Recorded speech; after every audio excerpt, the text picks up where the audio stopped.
은혜 받으실 하나님의 말씀은 사도행전 25장 18절에서 22절까지 말씀입니다. 신약성경 232면에 있습니다.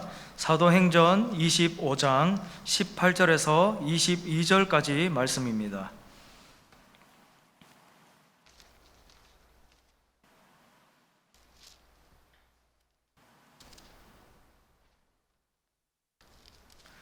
함께 합독하시겠습니다.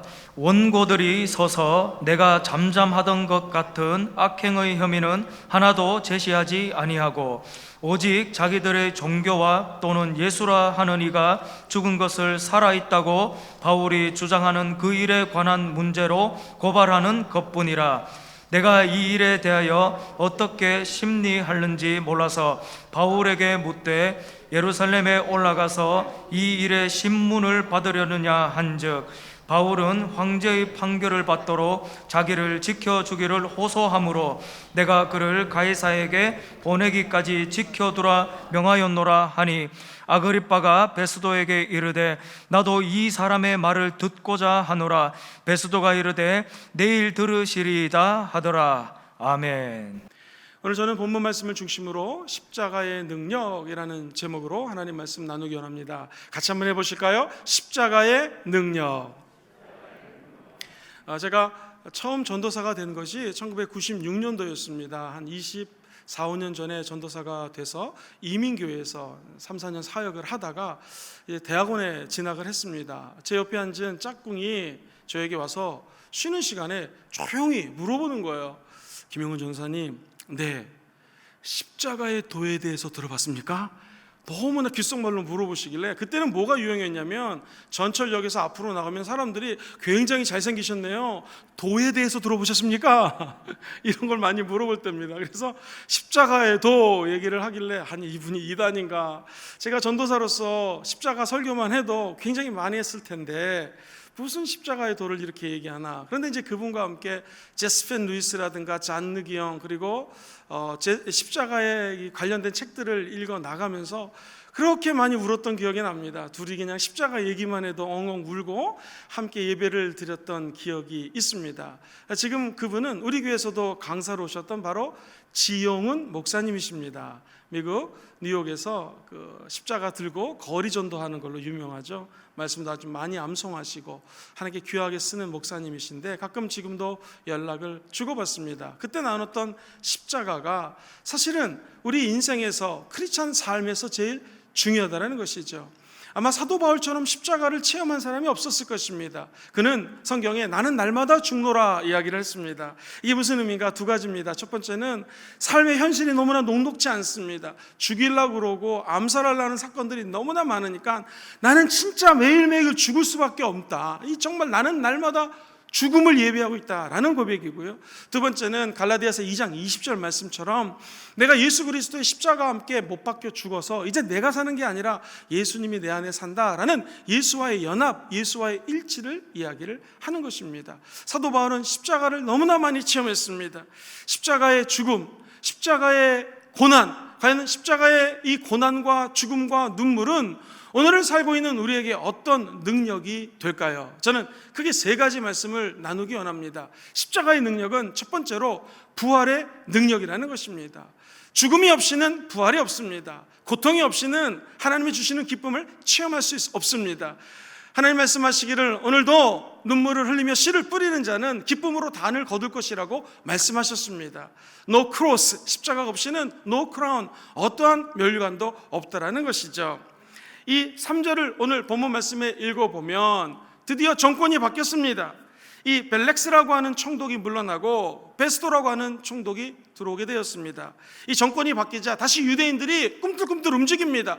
저 사도 바울 무죄 혐의로 풀려났는데 아니다, 다시 저를 죽일 수 있는 음모를 계획했다라고 해서 이 베스도에게 바울을 예루살렘으로 좀 옮겨주십시오 라고 얘기합니다. 왜 얘기할까요? 여기서도 또 죽음을 사도 바울은 체험하기 일보 직전입니다. 우리 같이 한번 3절 말씀을 읽어보도록 하겠습니다. 시작. 베스도의 호의로 바울을 예루살렘으로 옮기기를 청하니 이는 길에 매복하였다가 그를 죽이고자 함이니라.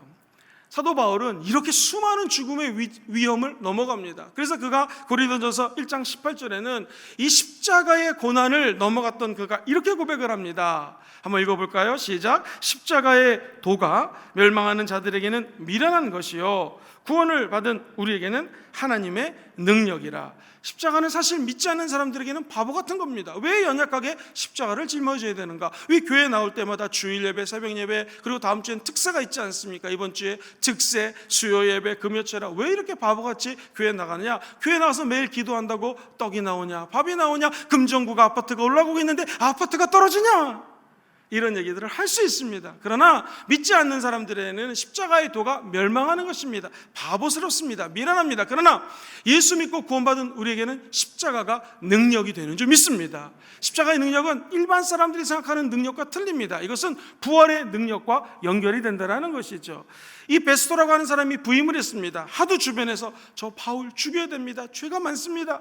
그래서 이 베스토가 도대체 어떤 이 극악무도한 죄인이길래 이처럼 사도 바울에 대한 얘기를 많이 하는가 궁금했습니다. 그래서 아주 철두철미하게 조사를 했습니다. 조사를 했더니 그 답이 별거 아니더랍니다. 왜? 세상 사람 눈에는 바울이 지은 죄가 별거 아닌 것을 깨닫게 됩니다. 어떤 것인가? 오늘 보면 18절과 19절에 보면은 이렇게 기록이 되어 있습니다. 같이 읽어보시죠. 시작. 원고들이 서서 내가 짐작하던 것 같은 악행의 혐의는 하나도 제시하지 아니하고 오직 자기들의 종교와 또는 예수로 하는 이가 죽은 것을 살아있다고 바울이 주장하는 그 일에 관한 문제로 고발하는 것뿐이라. 페스토의 얘기입니다. 아니 조사를 해봤더니 오늘날로 얘기하면 별거 아니네. 예수라고 하는 사람이 이 땅에 오셨는데 33살의 청년이 십자가에 못 박혀 죽었다. 그때는 죄인을 십자가에 죽이니까 죽었나 보다 했는데 바울이 예수를 따르는 종교를 믿는데 그가 장사한 지 사흘 만에 부활했다고 하더라. 아니 이런 말 허위맹랑한 거 아니냐라고 아무런 죄가 없다고 얘기합니다. 아이고 굉장한 건 줄 알았더니 별거 아니야. 시시하게 예수가 죽었더니 다시 부활했다는 얘기야 라고 얘기를 합니다. 사랑하는 성도님들, 우리 말고 세상에 나가면 사람들이 예수 죽음, 예수 부활 시시한 거로 얘기합니다. 아이 그거 뭘 믿냐고, 어찌 사람이 죽은 지 3일 만에 부활할 수 있겠냐고 물어봅니다. 심지어 우리의 관심사가 때로는 교회를 다닌다고 하면서도 예수 십자가, 예수 부활에 관심이 멀어질 때가 많이 있습니다. 주변에 들리는 이야기에 휩쓸릴 때가 너무나 많습니다. 증권이 오른다 내린다, 아파트가 뛴다 내린다, 그리고 환율이 뛴다 줄어든다. 이때 뭐 할 것이냐, 투자해야지, 빨리 회수해야지, 이런 얘기들 많이 합니다. 십자가의 이야기하면은 바보라고 얘기합니다. 설마 예수님이 부활하셔도 2000년 전 사건이지 지금 나랑 무슨 상관이냐고 얘기합니다. 목사님 어느 교회 다니세요? 저는 무슨 교회에서 담임하고 있습니다. 교인이 몇 명입니까? 좌석이 몇 명이 있어서 몇 명 앉습니까? 빌딩은 어떻습니까? 건물은 어떻습니까? 목사님들도 대화할 때 이런 대화들을 많이 할 수 있습니다. 그러나 정말로 교회 가야 될 일은 무엇입니까? 예수 십자가의 복음, 예수님이 죽음에서 부활했다는 복음 증거하는 것이 우리 교회가 마땅히 해야 될 일인 줄 믿습니다.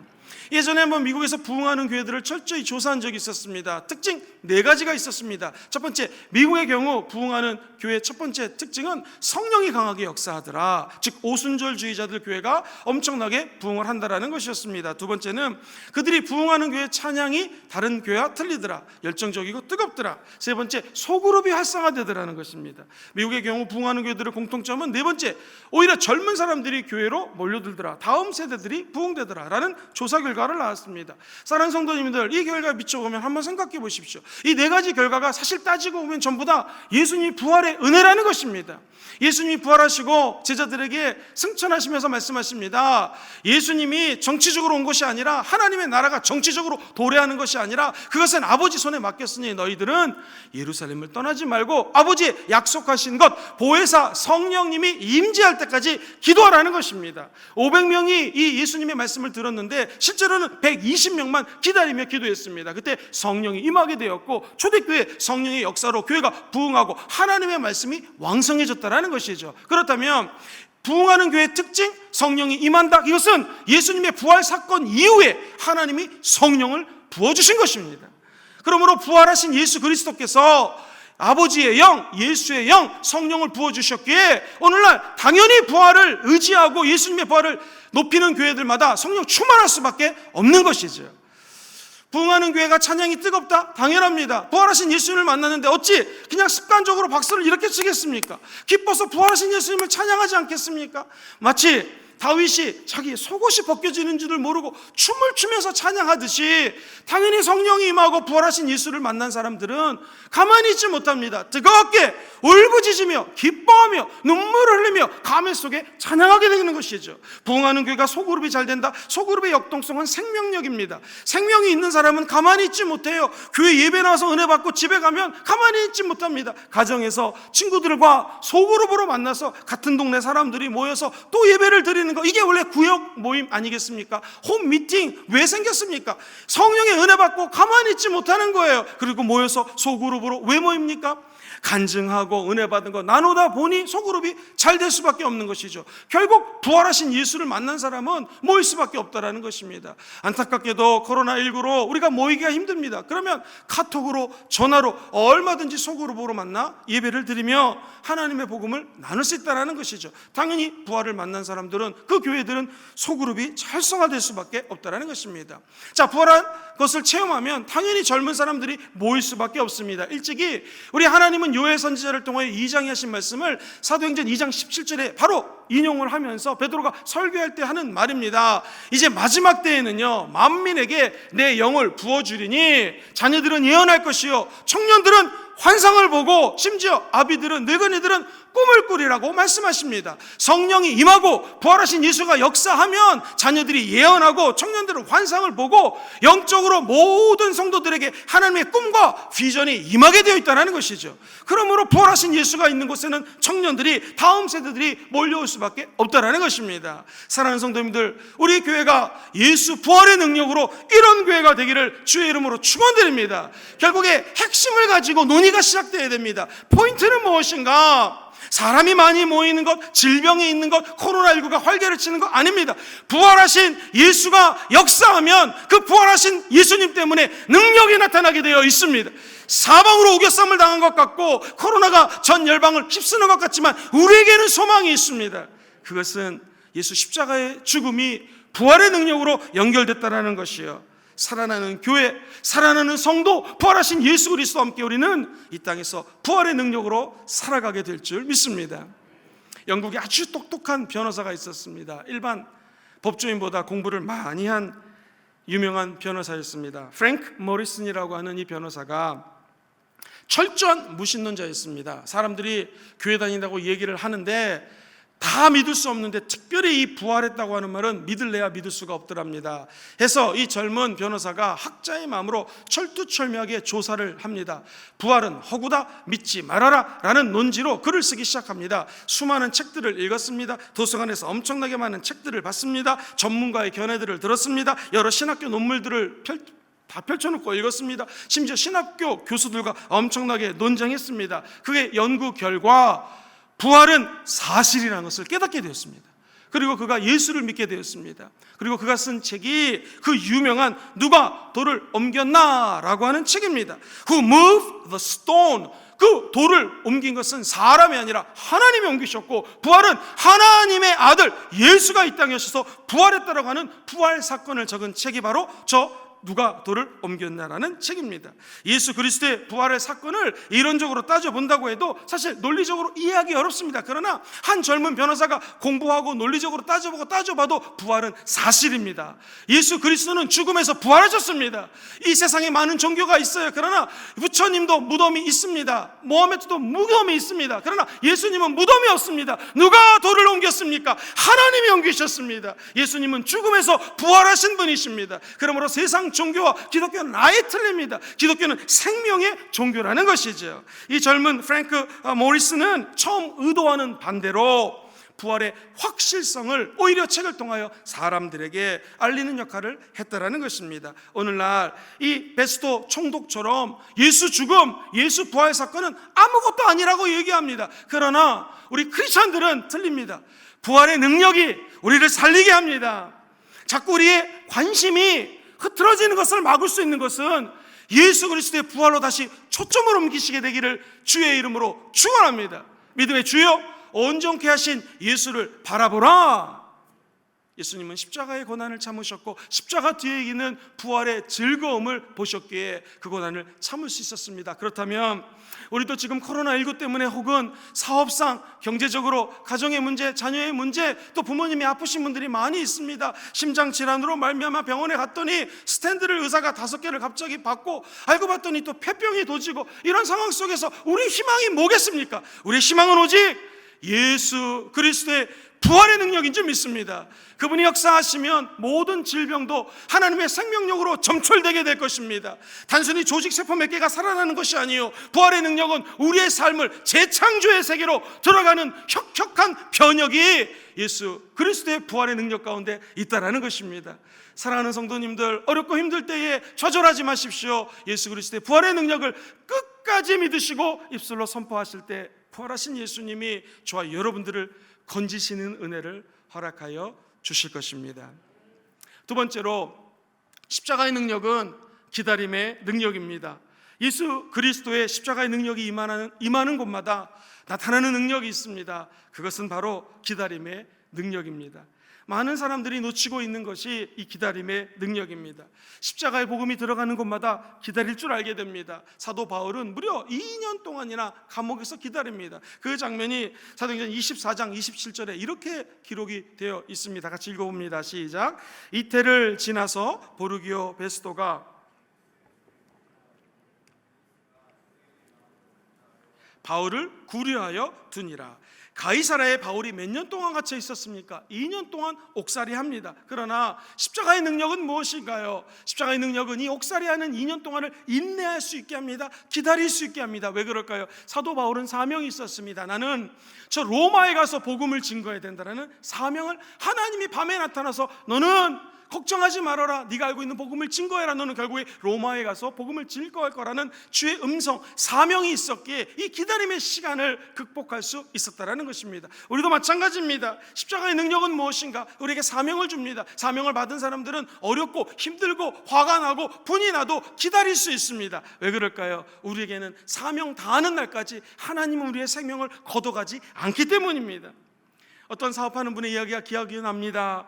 사업을 하다 보면 힘들고 망하는 분들이 많은데 왜 망하는가? 자기가 봤더니 조급하다라는 거예요. 기다리지 못한다라는 거예요. 그런 분들은 막 전화하고 초조하고 경솔하게 결정을 하다가 사업이 어려움에 봉착하더라. 마귀가 좋아하는 것이 무엇입니까? 우리를 조급하게 만듭니다. 기다리지 못하게 만듭니다. 그리고 빨리빨리 경솔하게 결정하라고 얘기합니다. 그러나 하나님이 주시는 은혜는 무엇입니까? 십자가를 통하여 부활을 체험한 우리들은 이제 참고 인내하며 기다릴 수 있습니다. 정확히 얘기하면 내 힘으로 기다릴 수 없으나 십자가 예수만 생각하면 우리는 어떠한 어려운 환경 가운데서도 인내할 수 있어요. 기다릴 수 있습니다. 이것이 오늘 십자가의 능력으로 우리 영혼 속에 깊이 자리매김하는 아침 되기를 주의 이름으로 축원드립니다. 그러므로 아주 어려운 상황 속에서도 기다리고 인내할 때에 하나님은 이 환경을 변하여 반드시 웃는 날이 돌아오게 하실 것입니다.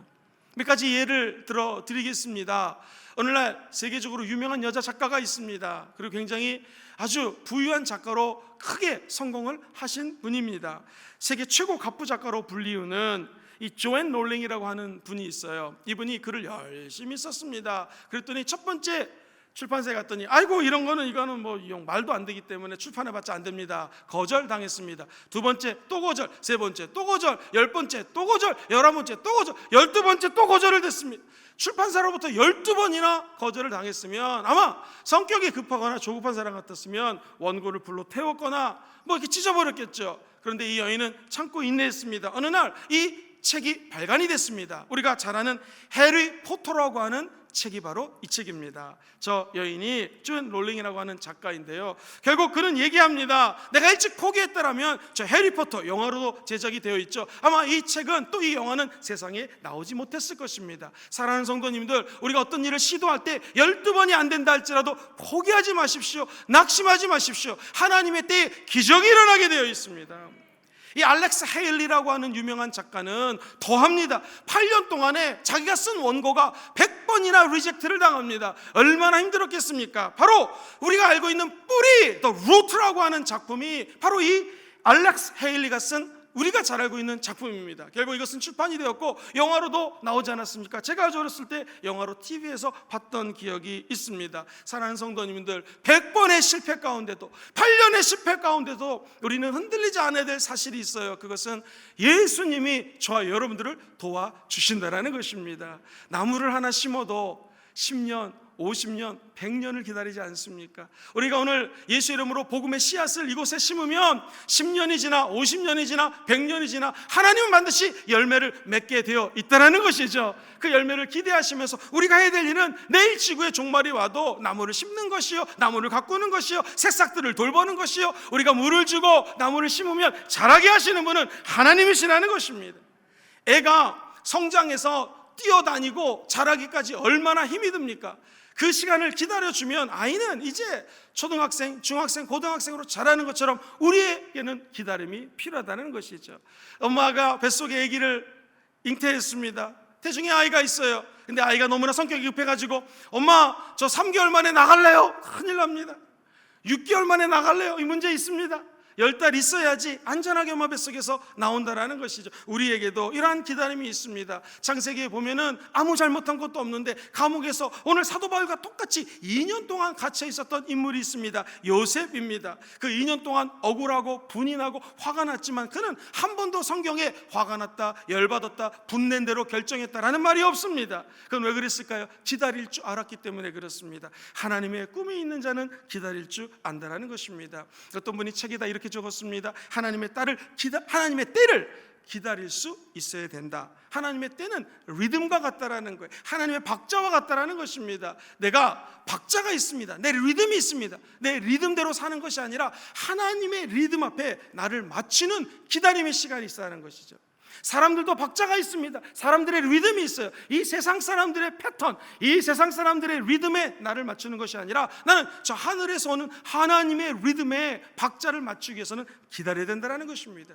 오늘 우리가 예배에 왜 나왔습니까? 하나님의 리듬을 타기 위해서 나온 줄 믿습니다. 해운대 바다에 가면 파도가 넘실넘실 치듯이 우리는 하나님의 파도를 타는 사람인 줄 믿습니다. 그러므로 힘이 들어도 조금 더 인내하시고 기다리십시오. 십자가의 능력은 우리를 기다리게 합니다. 결국 우리는 하나님의 파도를 탈 것이요, 하나님의 리듬을 탈 것이요, 하나님 주시는 은혜의 세계로 들어가게 되는 날이 오게 될 것입니다. 십자가의 능력은 힘들지만 기다리는 능력을 제공해 주십니다. 코로나19로 조금 우리가 어렵게 예배드리지만 조금 더 인내하며 기다립시다. 반드시 웃는 날이 돌아오게 될 것입니다. 세 번째로 십자가의 능력은 사랑의 능력입니다. 십자가의 능력이 임하게 되면 사랑하는 훈련을 하게 됩니다. 자, 보십시오. 사도 바울, 이 불안당 같은 사람들이 죽이려고 합니다. 공격하려고 합니다. 암살할 계획만 짭니다. 돌을 들고 치려고 합니다. 그런데 사도 바울이 한 번도 악에 받쳐서 대응하였다 이런 말 없습니다. 그는 사랑합니다. 다 품습니다. 십자가의 도는 내가 어렵고 힘들지만 끝까지 사랑하는 훈련을 주님께서 시킨다라는 것입니다. 2년 동안 하나님께서 감옥에 집어넣은 사도 바울 훈련을 했습니다. 사랑하는 훈련, 다른 사람들을 이해하는 훈련, 그리고 사랑의 기도로 그의 신앙은 바뀌게 되었다라는 것이죠. 우리가 주변에서 존경하는 권사님들이 있습니다. 또 우리 주변에 존경하는 장로님들이 있습니다. 성숙한 장로님들, 권사님들, 안수 집사님들, 또 주의 종님들, 그분들을 우리가 왜 존경합니까? 기다릴 줄 알고 사랑이 있기 때문에 존경한다라는 것이죠. 성경에 보면은 깜짝깜짝 놀랄 성경 구조들이 많이 있습니다. 시편에 보면 35편 11절로 13절에 보면 우리 하는 기도가, 우리가 남을 용서하면 용서가 돌아오고 남을 축복하면 축복이 돌아오고 다른 사람들을 병 났다, 아유 쌤통이다 하면 나에게 병이 올 수 있다는 경고를 성경에는 이렇게 11절 이하에 기록을 합니다. 같이 한번 읽어보겠습니다. 시작. 불의한 증인들이 일어나서 내가 알지 못하는 일로 내게 질문하며 내게 선을 악으로 갚아 나의 영혼을 외롭게 하나. 나는 그들이 병들었을 때에 굵은 베옷을 입으며 금식하여 내 영혼을 괴롭게 하였더니 내 기도가 내 품으로 돌아왔다. 여러분, 나에게 악한 짓을 하는 사람이 있습니다.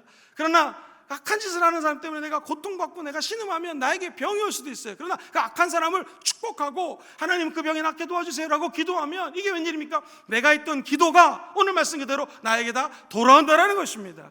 그러므로 예수 믿는 사람들은 다른 사람들을 향하여 축복할 수 있는 은혜가 있습니다. 예수님도 제자를 파송하면서 너희들은 이 가정에 평안이 임하라고 기도하라, 축복을 기도하라. 만약에 그 가정이 축복받을 그릇이 되면 그 축복은 글로 넘어갈 것이요, 만약 그러지 못하면 그 축복은 전부 다 다시 내게로 돌아온다는 것입니다. 오늘 우리는 어떤 기도를 해야 되겠습니까? 힘이 들고 어려운 이 시기에 입술을 열어서 축복하는 기도를 하시게 되기를 주의 이름으로 축원합니다. 그러면 그 축복이 다시 우리에게로 돌아온다는 것입니다. 배신이라는 것이 그렇지 않습니까? 누구에게 배신을 당하든가요? 항상 제일 사랑하는 사람, 제일 아끼는 사람, 직장이 없어서 직장이 데리고 왔더니 나중에는 그 직장을 구해줬던 사람이 등허리에 칼을 찌고 도망가는 경우가 얼마나 많이 있습니까? 가룟 유다가 그랬습니다. 아니, 살펴보면 나도 그랬을지도 모릅니다. 우리는 사람은 결국 기대할 것이 없다라는 것이죠. 오늘도 어떤 사람이 사람을 사랑한다, 인간을 의지한다, 인간을 믿는다, 인간만을 신뢰한다, 그러면 배반당하기 딱 좋은 상황입니다. 시한폭탄을 얻고 지내는 거랑 똑같습니다. 저와 여러분들은 어떻게 해야 되겠습니까? 성경은 이야기합니다. 이 아무도 믿을 수 없는 이 시대에 저와 여러분들이 해야 될 것이 있습니다. 사람 사랑해야죠. 그러나 먼저 해야 될 것은 무엇입니까? 너는 마음을 다하고 목숨을 다하고 뜻을 다하고 힘을 다하여 야훼 하나님을 사랑하라. 그리고 다른 이웃들을 내 몸과 같이 사랑하라는 것입니다. 예수님이 지은 죄 하나님 사랑한 것밖에 없었습니다. 바울이 지은 죄 하나님 사랑한 것밖에 없었습니다. 그러나 그들은 하나님의 신성을 못 얻겠다고 결국에는 형장의 이슬로 사라지는 십자가의 고난을 맞이하게 됩니다. 우리도 마찬가지입니다. 사람들이 우리를 평가할 때에 이렇게 어려울 때일수록 저와 여러분들이 하나님을 더욱더 사랑하는 저와 여러분 되기를 예수 이름으로 축원드립니다. 세월 지나갈수록 내가 의지할 분은 예수밖에 없습니다. 나는 찬양의 가사처럼 고백하기를 소망합니다. 미국에 가면 옐로우스톤 국립공원이 있습니다. 산인데요, 얼마 전에 호주에서도 산불이 났는데 우리가 생각하는 우리나라에 있는 산에 타는 것 같지가 않습니다. 하루 이틀 사흘 나흘 심지어 몇 달을 타는 게 이 큰 나라들의 산불인데, 이 옐로우스톤 국립공원에 큰 불이 났습니다. 그때 불이 꺼지고 난 다음에 과학자들이 이번 산불로 얼마나 큰 손실을 입었는가 조사를 합니다. 그랬더니 한 과학자가 나무 밑둥에 갔더니 이 새가 화석이 되어 있더래요. 타가지고 나무처럼 굳어 있더랍니다. 그래서 가지고 있는 막대기로 그 나무처럼 굳어 있는 큰 새를 갖다가 이렇게 뒤집었답니다. 그랬더니 웬일입니까? 그 새 안에 새끼 새 3마리가 튀어나오더라는 것입니다. 이 새는, 어미새는 분명히 둥지 안에 있었겠죠. 불이 막 위로 올라오자 순간적으로 어미새는 날아갈 수 있었을 것입니다. 푸른 창공을 날아 도망갈 수 있었겠죠. 그런데 그 어미새 속에, 머릿속에 떠오른 것은 그 자녀들이었습니다. 즉 새끼들이었죠. 그 새끼들을 품고 위로 올라가면 뜨거우니까, 여름 위로 올라가니까 밑으로, 둥지 밑으로 내려갔던 것입니다. 그리고 그 품 안에 새끼 새들을 놓고 어미새는 죽었던 것이죠. 저는 이 얘기를 들으면서 우리 예수님이 생각이 났습니다. 예수님의 십자가는 무엇입니까? 사랑입니다. 예수님 살 수 있었습니다. 얼마든지 그 자리를 벗어날 수 있었습니다. 그러나 예수님이 생각한 것은 저와 여러분들의 영혼이었습니다. 죽을 수밖에 없는 우리 영혼, 지옥 갈 수밖에 없는 우리 영혼, 하나님 앞에 끝까지 죄를 지을 수밖에 없는 우리들의 영혼이 생각났습니다. 그래서 예수님은 끝까지 저와 여러분들을 사랑의 날개 안에 품었던 것이죠. 그리고 오늘 이렇게 주일 2부 예배로 모여 예배드릴 수 있는 이 은혜, 예수 그리스도의 십자가 은혜인 줄 믿습니다. 그렇다면 우리는 십자가의 능력으로 나를 배신했던 사람들, 미워했던 사람들, 그런 사람들을 안갚음하는 것이 아니라 사랑으로 예수님처럼 품어주는 역사가 오늘 이 아침에 나타나게 되기를 주의 이름으로 축원드립니다. 베스도는 십자가의 죽음, 부활, 과소평가했습니다. 지금도 세상 사람들은 십자가의 죽음, 예수 그리스도의 부활 아무것도 아니라고 합니다. 그러나 예수를 믿는 우리들은 한 가지 틀린 것이 있습니다. 그것은 우리의 확신은 예수 그리스도의 십자가는 능력입니다. 사람들과, 세상 사람들과 틀린 것, 우리 안에는 십자가의 은혜가 흘러넘친다는 사실을 꼭 기억하시게 되기를 주의 이름으로 축원드립니다. 어떤 중2 학생을 둔 엄마가 글을 적었습니다. 가정과 건강이라는 체계를 보니 얼마나 힘든지 애가 밥도 안 먹어요. 혼자 밥 먹고 완전히 그냥 외계인처럼 지내더랍니다. 엄마가 너무나 힘들었는데 아빠가 저렇게 두면 안 된다고 그냥 혼내야 된다고 아빠를 그냥 직설 화법으로 얘기를 합니다. 그때 감사하게도 이분이 상담학 계통의 공부를 했대요, 엄마가. 그래서 야, 저렇게 무책임하고 나태한 행동을 한다 할지라도 사춘기 때는 아이가 호르몬 변화가 있기 때문에 감정의 기복이 있다. 힘든 시간을 쟤도 보내고 있으니까 내가 끝까지 인내해 줘야지 라고 기도했습니다. 그랬더니 얼마 안 있어서 6개월이 지났는데 아이가 변해졌습니다. 갑자기 아이가 혼자서 뭐 인터넷 같은 걸 하다가 꿈이 생겼다 합니다. 그 꿈 한번 들어보세요. 나 일본 가가지고 나가사키 우동 먹는 게 목표야 그러더랍니다. 그래가지고 일본말을 공부를 하고 막 이제 또 학업을 시작하더라는 것입니다. 기다릴 줄 알았던 엄마, 마귀는 끝까지 믿는 자들을 괴롭힙니다. 기다리지 말아라, 사랑하지 말아라, 네가 믿는 십자가 능력 별거 아니라고 얘기합니다. 저와 여러분들, 한 주 동안 우리는 하나님께 기도할 것이 있습니다. 하나님, 우리에게 필요한 것은 가장 근본적인 십자가의 능력이 필요합니다. 할렐루야. 그 십자가의 능력으로 한 주 동안 반드시 승리하는 기적이 임하게 될 줄 믿습니다. 말씀을 정리합니다. 오늘 사도 바울을 통해서 본 십자가의 능력은 무엇입니까? 첫 번째로, 우리 예수 믿는 사람들은 부활의 능력을 체험할 수가 있습니다. 아무리 어두워도 하나님의 빛의 부활의 역사가 곧 나타나게 될 것입니다. 생명의 성령의 법, 부활의 법이 저와 여러분들을 자유케 하는 날이 오게 될 것입니다. 두 번째로, 십자가의 능력은 기다리게 하는 능력입니다. 어려워도 힘들어도 끝까지 인내하십시오. 좋은 날이 올 것입니다. 마지막 세 번째로, 십자가의 능력은 사랑의 능력입니다. 나를 해하는 자까지 축복으로, 사랑으로 기다리며 품을 수 있는 위대한 사랑의 사도들이 다 되시기를 주님의 이름으로 축원드립니다. 할렐루야. 찬송가 94장, 주 예수보다 귀한 것이 없습니다. 기도하는 마음으로 찬양하고 한번 뜨겁게 하나님께 기도하는 시간 갖기를 원합니다.